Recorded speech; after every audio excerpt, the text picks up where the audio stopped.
নমস্কার, আজকে হলো ১৩ই এপ্রিল। আজকে হলো সানডে আর মাঝে একটা দিন, তারপরেই পয়লা বৈশাখ। তাই ফ্লিপকার্টে কিছু অর্ডার করেছিলাম, তাই ফ্লিপকার্টে সেই অর্ডারটা ঠিক টাইম মতো এসে পৌঁছে গেল। একটা সুন্দর গ্রে জিন্সের অর্ডার দিয়েছিলাম, দেখি জিন্সটা কেমন এসছে আর কোয়ালিটিটাই কেমন। বাহ, দেখতে তো বেশ সুন্দর লাগছে। ওয়াও, বেশ সুন্দর, কাপড়টাও বেশ সফট। জিন্স হলে কী হবে, জিন্সটা কোয়ালিটিটা বেশ সুন্দর, স্ট্রেচেবল, আর কাপড়টা বেশ সফট। দেখে তো আমার পছন্দ হয়ে গেছে। আর এই জিন্সটার এখানটায় দাম লেখা আছে ২২৯৯ টাকা। হ্যাঁ, দেখিয়ে দিচ্ছি, দেখো ২২৯৯ টাকা। হ্যাঁ, এখন আমি এটা ডিসকাউন্টে কিনেছি, বাট অতটাও দাম পড়েনি। বেশ সুন্দর, জিন্সটা তো আমার পছন্দই হয়েছে। সঙ্গে শুধু জিন্সই নয়, আর একটা শার্টও আমি অর্ডার করেছি। সেই শার্টটা তোমাদের একটু দেখিয়ে নিই।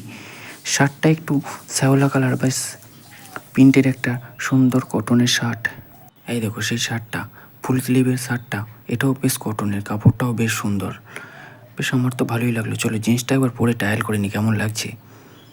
বাবা, অতটাও ভালো না লাগলেও মোটামুটি চলে যাবে, খুব একটা খারাপ লাগছে না, বেশ ঠিক আছে, চলে যাবে। অত কেলি মারতে হবে না, ব্যাস যেমন হয়েছে হয়েছে বাবা। এখন বেশ গরমকালও এসে গেছে, তাই একটু হালকা ঢলঢলে, একটু বেশ সফট কাপড় না হলে বেশ পরে আরাম পাওয়া যায় না বেশ। আর এটা কাপড়টাও যেমন সুন্দর, তেমন অতটাও টাইট না, তাই পরে বেশ কমফোর্টেবলই লাগছে।